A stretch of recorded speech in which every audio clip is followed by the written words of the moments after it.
Ngayong umaga, gusto ko makipag-usap sa inyo sa isang mensahe na binigay sa akin ng Panginoon sa aking devotion. Actually, natapos ko na po ang aklat ng mga ngaral at doon ko napagtanto na ang buhay na walang gabay ng Diyos o ang buhay na ating ginugugol na walang patnubay ang Panginoon ay walang kabuluhan sa Kanya. Noong panahon ng ako ay lumalaki, in the day, mga 60s, 70s, and 80s, mahirap po ang mangaral. Mahirap po ang mga luluwa dahil po sarado, kandado ang mga pananampalataya ng mga tao. Magkaganon man, masigasig po rin kami ng mga kabataan during my time. At nagpapasalamat ako sa Panginoon na nagugol ko ang aking kabataan na may kabuluhan. Sa mga panahon na ito, hindi na po mahirap mga luluwa. The gospel is open to everyone and nobody and no one has an excuse to say, Lord, hindi ko narinig ang iyong salita. So, ibig sabihin, sabi ng Bible, until the last Gentile will hear the gospel, hindi pa darating si Jesus. Pero the time that the last Gentile ay makakarinig na ng salita ng Panginoon, that's the time the Lord Jesus will come. The world is full of chaos. Makikita natin na ang mundo ay hindi bumubuti. Amen? Lahat ng tao, alam niyo po nung panahon ko, I was raised in a very devoted Catholic family. The church is our priority. Ang mga kamag-anak ko sa mother's side, debotadong Katoliko po. And they embrace their faith truthfully with love and passion to God. Laman po sila lagi ng simbahan. And every vacation, tuwing bakasyon, ay nasa Baguio po ako. I was young then. Alam niyo yung Grotto ng Lourdes? Nakapunta na kayo sa Baguio? Yung Grotto ng Lourdes, mataas na bundok. You have to pass through a lot of stairs. And during my kabataan, kaya kong akyatin yon. Pero ngayon, hindi na. But I thank and praise God that during my younger days, I was molded by my parents in loving and in the fear of God. Alam niyo po yung mga debutadong Katoliko, mas grabe sila sa born again. Yung mga born again, marami pang hipokrito. Although marami din hipokrito yung ibang Pero sa mga kamag-anak ko sa Baguio na nagisnan ko, when they say, I love you, Lord, they really love the Lord. Laman sila ng church, matulungin sila. The words that come out of their mouth, may grasya. Their action, may grasya. Kasi, mas marami ang titingin at babasa sa iyo kaysa magbubuklat ng Biblia, right? Noong aking kabataan sa aming student center, mayroon kaming advertisement sa harap. You are a walking Bible. Every child of God is a walking Bible. So ngayong umaga, ang titulo po ng aking mensahe ay pakikipag-isa sa Panginoon or connection with God. Ang aking pong teksto ay makikita sa mga ngaral 12 verse 1 to 8. Remember your Creator. Babasahin ko po sa Tagalog dahil nais ko pong i-share sa inyo ang mensahe ni Solomon. Maraming nakakaalam na nagtatanong, naligtas ba si Solomon? Bakit mamadang? Kasi apostasy siya. 700 wives, 300 concubines. At yung 700 wives, ito ay puro mga pagano. And the 700 wives na binawal ng Panginoon na huwag siyang makipaghalubilo sa kanila ay nag-produce ng mga royal children. At makikita natin dito na ang kabuluhan ng buhay ay hindi makikita sa karangyaan. At yun ay makikita natin sa mga ngaral. So tingnan natin kung ano ang nangyari sa what happened to Solomon being the richest man in the world. In the world na ha? No one ever lived like him. And what happened to Job? Na nakaranas ng isang pinakamatinding pagsubok sa buhay, pero sinabi pa rin niya na kahit patayin niya ako, maglilingkod pa rin at I will still trust Him. Though He will slay me, yet I will trust Him. So, basahin ko po sa verse 1 to 8. Alalahanin mo ang iyong manlilikha sa panahon ng iyong kabataan, bago dumating ang mga araw at taon na puno ng kaguluhan, panahong hindi mo na madama ang tamis na mabuhay. Alalahanin mo ang Diyos bago magkubli ang sikat ng araw, bago magdilim ang buwan at mga bituin, bago matabunan at ng makapal at madilim na ulap. Alalahanin mo siya bago huminang yung katawan, bago manghinang yung mga bisig, bago mawalan ng lahas ang iyong mga tuhod. Totoo po ito. I thank the Lord that I have known Him when I was young. Na kahit na ako ay matanda na, I know that everything that I have done, may kabuluhan during my younger days. Alalahanin mo siya bago mabungi ang iyong mga ipin, bago lumabo ang iyong mga mata. Alalahanin mo siya bago dumating ang panahon na sarado na ang mga pintuan at tumigil ng tunog ng gilingan. Ibig sabihin, bingi ka na. Bago dumating ang panahon na madali kang magising sa himig ng mga ibon. Alam niyo ang mga kabataan ngayon, dahil bata pa sila, masarap matulog kahit ginigising mo, hindi magising. Pero pag nagkakaedad ka na, kagaya ko, tama yung sabi niya, kahit na yung huni ng ibon, yung tilaok ng manok, nagigising ka na. Alam niyo pa sa likod ng school, maraming ibon, nagigising talaga. Ibig sabihin, pag ikaw ay nagkakaedad, mababaw na yung tulog mo. Ewan ko sa mga nagkakaedad na kagaya ko, pag nararanasan yon. Pati yung tilaok ng manok doon sa housing naririnig ko. Alalahanin mo siya bago manumbalik sa alikabok ang ating katawang lupa. Ang ating hininga ay babalik sa Diyos na nagbigay nito. Remember, our spirit, ang spirito natin, ang hininga natin, ay bigay ng Panginoon. At pag tayo namatay, ito ay babalik sa Kanya. Pero yung ating kaluluwa, siya ang mananagot sa mga bagay na ginawa natin dito sa mundo. Alalahanin mo siya bago manumbalik sa likabok ang ating katawang lupa at ang ating hininga ay babalik sa Diyos na nagbigay nito.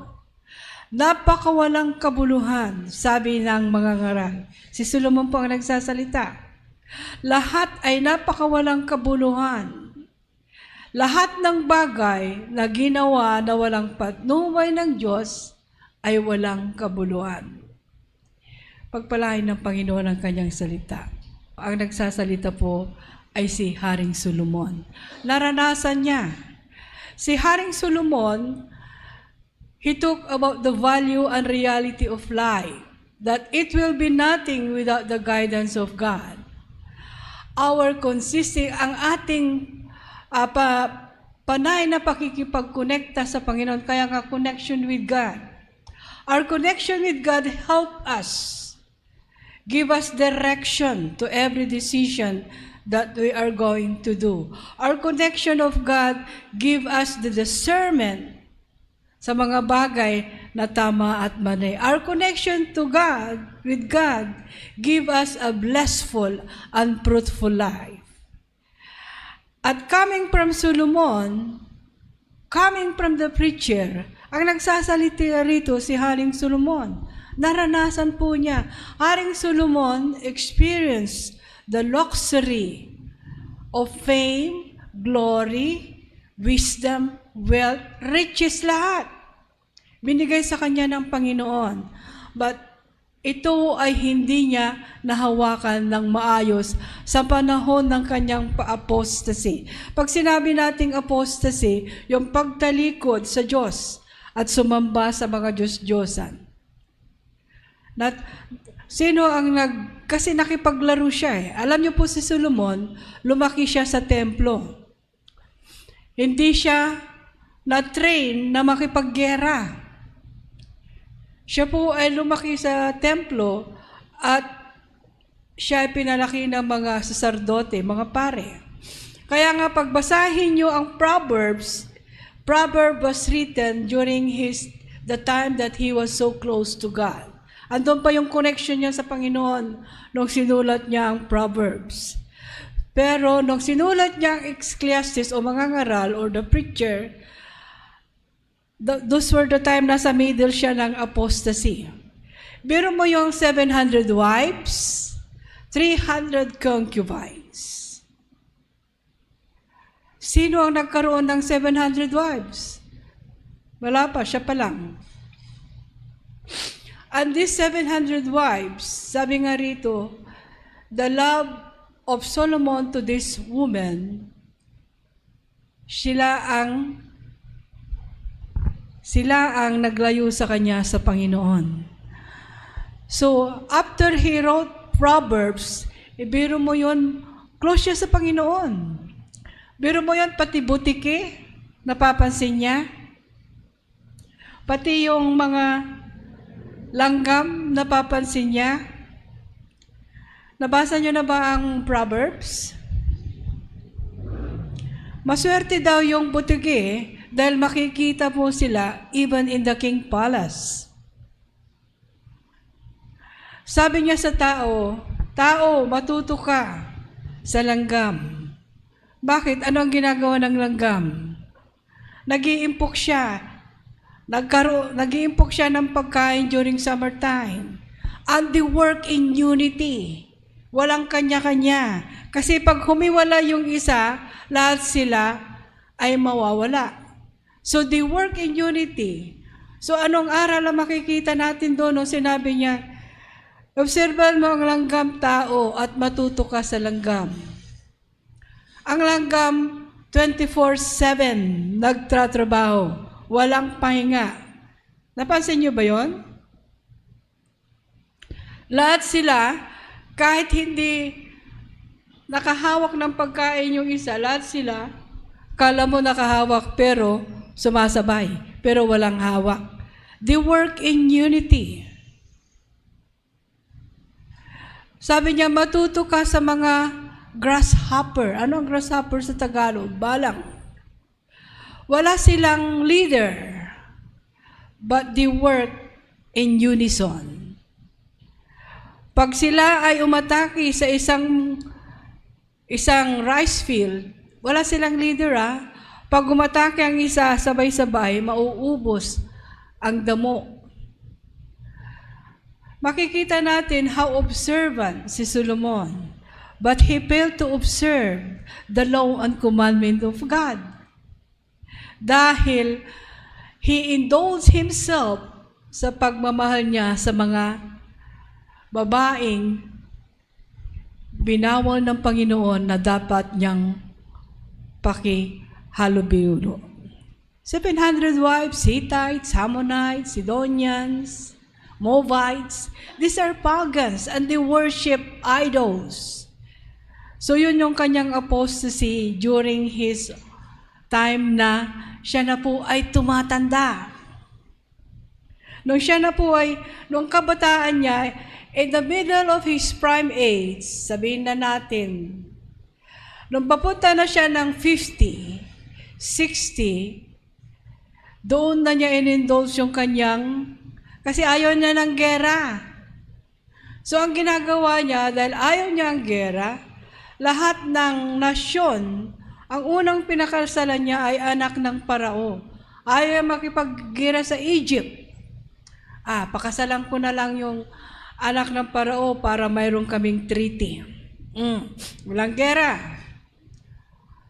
Ang mga Ammonites, para hindi kami girain, aasawain ko yung anak ng hari. Walang gera. So mapapansin natin, kung babasahin nyo ang Kings o aklat ng mga hari, during the time of Solomon, walang gera nung siya ay kabataan. Pero nung sumaway siya sa Panginoon, nung sinaway niya ang utos ng Panginoon, tumalikod siya sa Panginoon, God steered this nation whom He had treaty with to war with Him. Matindi ang parusa ni Solomon. Sabi ng, although tingnan niyo po yun, na-disconnect siya sa Panginoon. Bakit binigyan tayo? Bakit dito sa preacher o sa mga ngaral, he encouraged us to remember. Why did Solomon encourage us to remember our Creator in the days of our youth? Bakit niya tayo in-encourage? Dahil naranasan niya ang lumayo sa Panginoon.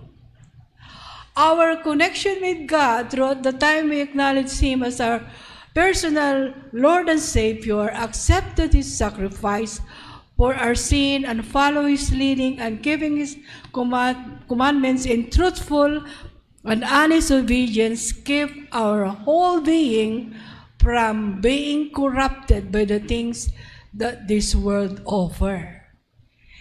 The time that we accepted the Lord Jesus Christ as our personal Lord and Savior, and we walk closely with Him throughout the time that we are growing up as an adult.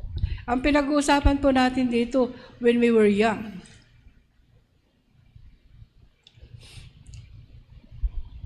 Our connection with God will teach us reading His Word, meditating on His Word, walking with His Word, being honest with Him, not compromising. Dito natin makikita yung guidance ng Panginoon. Sabi sa Micah 6:8, pinakita niya sa iyo, o tao, He had showed thee, O man, what is good. Pinakita sa iyo, o tao, kung ano ang mabuti.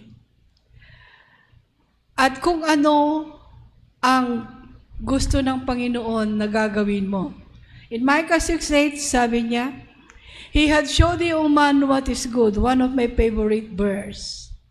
And what does the Lord require of thee? Kung ano ang gusto ng Panginoon sa iyo. Ikaw, but to do justly, huwag kang maglalamang ng iyong kapwa. And to love mercy, mahalin mo, maawain ka sa iyong kapwa. And to walk humbly with your God. Matuto kang magpakumbaba. Siguro alam natin lately na si Nora Honor ay pumanaw na. And she is the only star na binigyan ng isang matinding tribute o honor. At isa lang ang sinasabi, alam niyo po, nung ilibing siya, nagka-traffic sa Taguig. Dahil po maraming nakipaglibing sa kanya. At isa lang po ang sinasabi, mapagkumbaba. Na sa gitna ng kanyang kasikatan, hindi siya kailanman naging mapagmataas. She is the humble. At sabi ni Esperanza Pabon, ito po yung kaibigan niya na isang government official ngayon. Ang isang nakakatuwa kay Nora, sabi niya, kahit natutulog siya, binili na niya ang kanyang mga katulong na kahit tulog ako at may nakapilang mga tagahanga ko, papasukin niyo sa kwarto at tignan lang ako para hindi nila sabihin na iniisnap ko sila. So pinapapasok sila isa-isa kwarto, hinahaplos lang si Nora, tinitignan siyang tulog. Makita niyo yung kababaan ng loob ng artista ito, hindi gaya ng mga iba, sikat lang ng konti, akala mo kung sino na. Kaya wala na, nobody, no stars like superstar Nora Honor. At ang tanging katangian niya is mapagkumbaba. At sabi nila, mahirap siya dahil masyado siyang matulungin. Minsan sabi mayroong namatay na, may magsasaka na namatayan ng kalabaw at nakita niya kung bakit umiiyak. Bakit ka umiiyak, Tang? Namatay kasi yung kalabaw ko, yun lamang po ang aking panghanap buhay.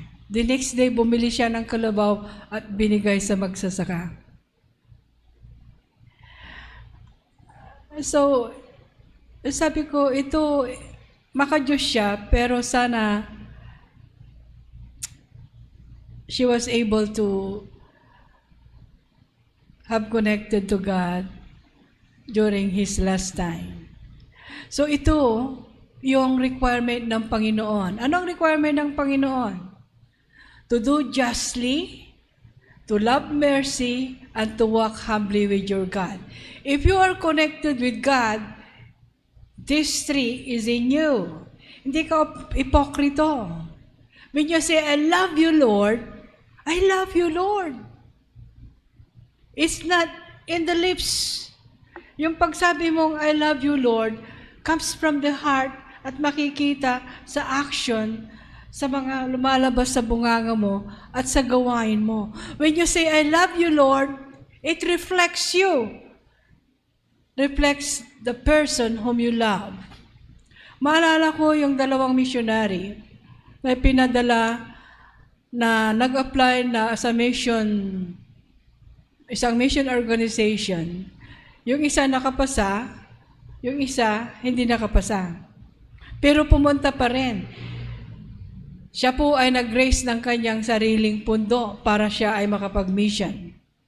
So when they began to preach, both of them began to preach. Itong nakapasa, sabi niya, alam niyo si Lord, mapagmahal, mapagbigay, siya ay nagpapagaling ng sakit. And then sabi ng mga tao, nakita na namin si Jesus. Kasi He described who Jesus is. And then all of a sudden, sabi ng mga tao, nakita namin si Jesus. Yung sinasabi mo, nakita namin si Jesus na sinasabi mo. Nagtaka yung missionary, paano nyo nakita si Jesus? So dinala siya. Ito si Jesus. Lahat ng sinabi mo, ginagawa niya. Did you get the logic? It is not words, but do ang ginawa ng missionary. I might not able to pass the exam of being a missionary, qualified missionary, but I passed the exam sa Panginoon and I am here. Pero yung itinuro, nakita namin yung Jesus na sinasabi mo. Andun siya. Lahat ng sinasabi mo, ginagawa. So when we speak, mahal ka ni Jesus, makikita sa atin. Amen? If our connection with God is consistent, then we can discern what is good and evil. Pag tayo ay sumablay, wag nating gagawing excuse, tao lang naman kasi ako eh. Bakit si Solomon sumablay? Wag po nating gagawing excuse na we are only human.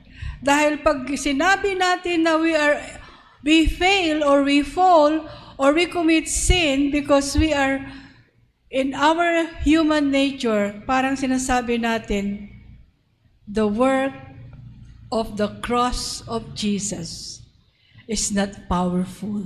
That the person whom we receive and whom we accepted is not powerful to change us to our old nature into His own nature. Sasablay tayo, upo.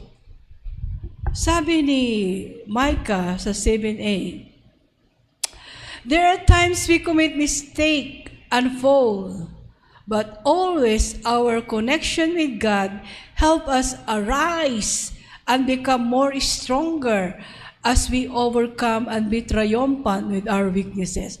Kaya ni David, in the sense that we are sensitive to the conviction of the Holy Spirit. Once we are callous, once we are not convicted by the Holy Spirit, once we harden our heart to our conviction, that's it. Yung kapangyarihan ng Panginoon, pinatay natin sa ating sarili. Sabi sa Micah 6:8, rejoice not against me, O mine enemies. When I fall, I shall arise. When I sit in darkness, the Lord shall be a light unto me. Our connection with God help us to be sensitive with the conviction of the Holy Spirit. That once we fall, we have the desire to ask forgiveness. Lord, forgive me. I failed. I commit mistake. Help me, Lord. Kaya sabi ni David sa kanyang prayer, Lord, search my heart. Search my heart, Lord. See if there be any wicked way in me. Please forgive me. And renew a right spirit in me. God is gracious. He will forgive us. Once we declare this prayer, the power of the blood of Jesus, the power of the death of Jesus, the power of the resurrection is triumphant in our life. When we submit to the conviction of the Holy Spirit, that is the benefits of being connected with God. Our blessing that comes from Him will not be snared to us, but we can be honestly and truthfully be used as a channel of His blessing, wherein we can show to others the meaning of the love of God. We cannot compromise our testimony. Si Solomon, kinompromise niya, ayaw niya ng gera. So he compromised his integrity. He compromised his faith. He disobeyed God. He disobeyed the commandments. Dahil ayaw niya ng gera. Keep in mind, our spiritual warfare is always, walang tigil yan. Sometimes, the warfare is here. Andito ang battle. The battlefield is in the mind, in our mind. But we can only triumph if we are consistent with our connection with God. Kasi sinasabi natin na God is all-powerful to deliver us from the snare of the enemy. God is going to bless us even now, here. He promised. He promised to bless us that these hands can create wealth. If we are connected with God, He will give us the guidance. He will give us the way how to do it. Always remind ourselves of the responsibility and accountability of every action we take. Whether good or bad, there is always consequences that follows. Galatians 6:7. God is not mocked. Whatever man soweth, he shall reap. Wag po kayong be not deceived. Sabi ni Paul, whatsoever a man soweth, that he shall reap. Wag po kayong magpakayaman sa maling paraan. Dahil aaniin nyo dito sa lupa at doon po sa langit pag di kayo bumalik sa Panginoon. The preacher strongly mentioned the consequence of life without the guidance of God. On the last verse of the chapter, let us hear the conclusion of the whole matter. Fear God and keep His commandment, for this is the duty of man. The whole duty of man, for God will bring every work into judgment, every secret, whether it be good or whether it be evil. Lahat ng ginawa natin, mabuti at masama, ay may accountability at responsibility. Ibig sabihin, may reward. Mayroong pong reward lahat ng ginawa natin. So the preacher encouraged us to remember our Creator, not in the last days. Kasi siya, alam niya dun sa una. Tingnan natin ang contrast ni Solomon at saka ni Job. Si Solomon na-disconnect sa Panginoon by disobeying the commandments of God, not to worship idol, not to mix up with the pagan woman, not to worship their idol. Nagkaroon siya ng apostasy. Tumalikod siya sa Panginoon. But then in his old time, kaya binasa natin yung 1 verse 12 on 8, sabi niya, alalahanin mo ang Diyos sa panahon ng iyong kabataan. Huwag sa panahon na ikaw ay tatanda at didilim na ang iyong mga mata. Hindi mo na makikita ang mga bituin. Hindi mo na ma-appreciate ang kagandahan ng buhay. Mawawala na sa iyo ang appetite ng mga pagkain. Thank you, Lord. Masarap pa rin akong kumain. Although, jeta-jeta lang. It's a gift from God. Sabi ko nung binabasa ko, salamat Panginoon na nakilala kita nung kabataan ko. And my mind was not corrupted with the evil ways of this world. Corrupted po. During my time, kahit hindi ka magsara ng pintuan, hindi ka papasukan. Sa Pangasinan, pag nagnakaw ka, alam niyo ang ninanakaw sa Pangasinan? Kalabaw. Mga kalabaw. Pero pag nagnakaw ka ng kalabaw, yung magnanakaw the next day, tigok. Pero ngayon, you know what disconnected people from God at this age? Technology. People spend time in computer. Kita mo pa, naglalakad. Naka-cellphone. Hindi niya alam, mayroon palang manhole sa harap niya, nalaglag. In these days, the thing that disconnected people from being religious or being connected with the Lord is still, hindi na television, YouTube, TikTok, di ba? Alisin mo ang cellphone, magwawala sila. Sinong walang cellphone sa inyo? Taas ang kamay. Ako, wala akong cellphone. Pero nagka-cellphone ako during the time na Nokia 909. Ganyan kalaki, oh. Hanggang ganon kaliit. At this time, mayroon lang ako yung laptop. But I use that to relax, to study, and to have information. But I don't use it to disconnect myself with God. And that's the thing that disconnected people to the Lord. So ano nangyayari ngayon? Even young people, ano nangyayari? Nakidnap kasi in-expose niyang sarili niya, na-hold up. Kasi kahit naglalakad, nagsi-cellphone. Hindi niya alam na very risky maglalakad ka sa dilim ng gabi, nagsi-cellphone ka. No, you have to put it in a place where nobody sees it. I work in Manila for how many years? Hindi ko po naranasan ma-hold up. Hindi ko maranasan sa loob ng sasakyan na mayroong mga na-hold up na mga pasahero? Hindi ko po naranasan. Kahit na po malalaking pera ang dala ko sa bag, nobody knows. Kasi ang bag ko noon yung, alam niyo yung nilalang, nipa? Sino magkakakala na may pera doon? Wala akong relo, wala akong singsing. Kasi those are mitsa ng buhay.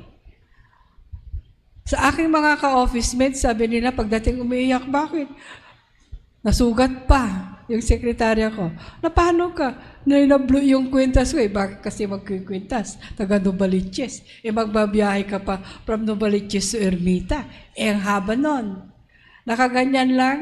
Na paano ka? Nablo yung rili ko. Magrilo ka pagkatapos nakaganyan ka sa bintana. I don't wear any watch, any ring, any earring, anything. Simple lang ako, naka-t-shirt. Akala nga nila ako tumboy. Nung lumubo yung tiyan ko, sabi nila, Hilda, may asawa ka? Oo naman, kaya dinala ko si Pastor. Kasi nakamaong ako. Pero hindi naman ako siguro astang maiksi kasi ang buhok ko. Yung buhok ni Risa, mas maiksi dyan. Nakulot. Akala nila, tumboy ako. Mayroon bang tumboy na nagpapakulot? So, nung lumubo yung tiyan ko, sabi na, Hilda? Buntis po ako kay Ani. Pangwalo ito. Everybody was shocked. I got 8 children. And though I worked with people, evil people, fervent people, I was never influenced by them. And they knows that. Kahit na may employer ako, pag he offered this and that, no, don't offer Gilda that. She loved her God. Hindi ko kinakahiya na born again ako. Hindi ko iniiwan si Lord sa labas. Dala-dala ko kahit saan ako pumunta. That is the way I'm connected with God. When I say, I love you, Lord, everything na ginagawa ko, alam ko na magugustuhan niya. And I thank God that I've known Him when I was young. I was raised by a religious mother, grandmother, and aunties who mold me what is the fear of God. Nagpapasalamat ako na my mind, my whole being was not corrupted with the evil ways of the world. Maraming pera sa trabaho, pinagtrabahoan. I was offered a lot of opportunities. But I choose to serve the Lord. I choose to be with the Lord. Noong umuwi na ako after Pinatubo, walang makain. Matrabaho ka ulit. Lord, sabi ko, I promised myself to trust you. It was hard. Wala kaming makain. That was after Pinatubo, kaalis lang ni Pastor. We don't have food. Sukat ang pagkain namin. Yung mga matatanda, sukat. Mami, gutom na ako. You think we did not experience that? We did. We know how it is na malipasan ng gutom. We know how it is na aamuin mo lang yung ulam sa kapitbahay. Si Miss Loy nga aamuyan lang niya yung manok. Hindi papasok, kakain na, walang ulam. Those were the days. Pero ngayon, ayaw na nila ng manok. Mas gusto nilang tuyo. Si Pastor lang hindi kumakain ng tuyo. You see, do not despise the day of small beginning, because the latter end will be more blessed. Hallelujah. I thank the Lord that we pass those rough road. Pero when we pass those rough road, we did not disconnect ourselves with God. We continue to trust Him. There is a way, Lord. Hinayaan mong maranasan namin ito. Mayroon kang purpose. Si Pastor Max saka si Miss Annie, magkasama ang libro. Pag di sila nakakabayad sa school, minamaltrato sila ng mga ibang teachers. Yan, di pa nakabayad yan.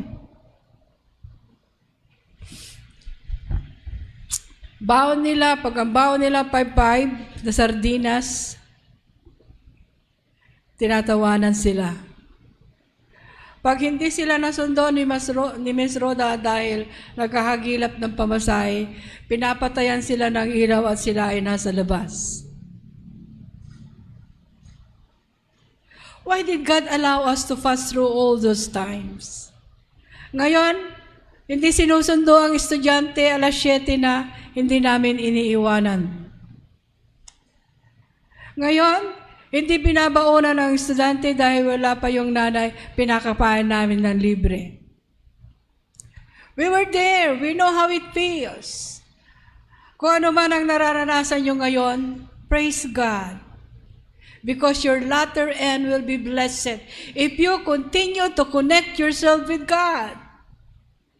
Huwag niyong maliitin ang mga bagay na nararanasan niyo dahil sa inyong pakikipag-konekta sa Panginoon, dahil sa iyong pagtitiwala sa Panginoon, dahil sa inyong patuloy na pananampalataya sa Kanya, dahil your latter end will be blessed.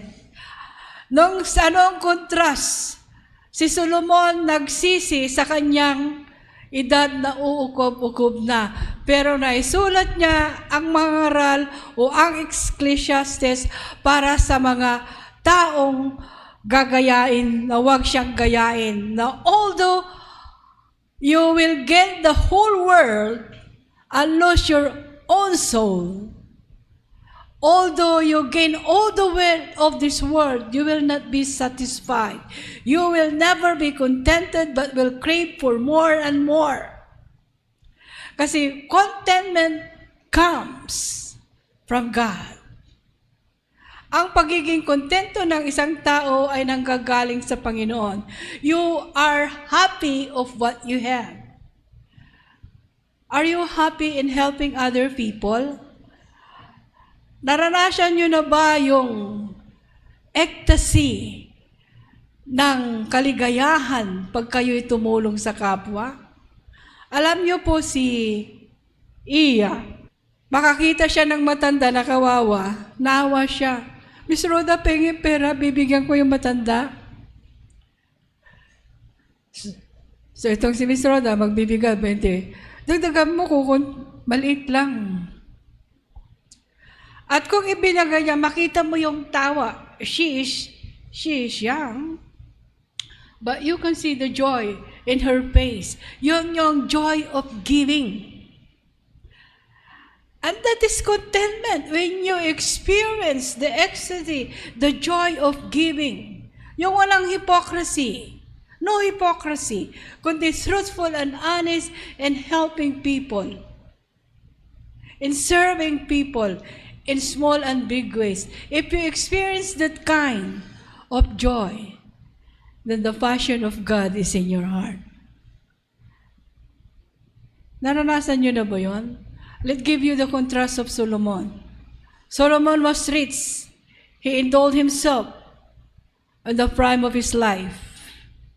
At the near end, he disobeyed the Lord. Nagka-apostasy. But before he closed his eye, before the end of his life, he was able to wrote Ecclesiastes to warn us that wealth never gives satisfaction, that fame and glory will never give you satisfaction. Sabi ni David, let not man rejoice in wealth and in glory, because God belong everything to Him. Wealth and glory never satisfy you. The more you crave for more, the only thing that will satisfy you when you serve the Lord with all your heart, when you are contented with what you have. Now let me tell you about Job. Job was rich, filthy rich. But he never disconnected himself with the Lord. The Bible says every day he offers sacrifice for himself and for his children to be protected with the evil one. But yet, sabi ng kaaway, kasi mayaman siya, kaya kanya sinasamba. Alisin mo lahat ito pag di kanya kinurse. Job was a collateral damage. A pound. Hindi niya alam na there was beating up there between God and Satan because God take pride on him. The Lord knows what will happen. Job will not waver in his faith. And that's the reason why Job says, iniwan siya ng asawa. In one day, he lost everything. Iniwan siya ng asawa. Curse your God and die. Pero sabi niya, though he slay me, yet I will trust him. So ano nangyari sa latter end? God blessed Job more than what he had lost. And he was able to give inheritance to his children unto the fourth generation. Brothers and sisters, do not disconnect yourself with God. Whatever trials you have, whatever situation you may encounter, stay connected with him. Because everything that you will do for His glory ay hindi mawawalan ng kabuluhan. There's always reward here and beyond in eternity. Did we receive something today? Contentment can only be received if you are connected with God. So stay connected. Consistent, persistent, with perseverance. Let your hope always be anchored in Him. Salamat, Panginoon. Ikaw ang aming matibay na sandigan. Gumuhuma ng mundo, Panginoon. We have hope in you. Through the stormiest time, Father, in our life, you are there and always with us. For you say, I will never leave you, nor forsake you, but we will be with you till the end. Thank you, Jesus. Father, we commit our everything into your hand. You are our Lord through it all. In Jesus' name, amen. God bless us all.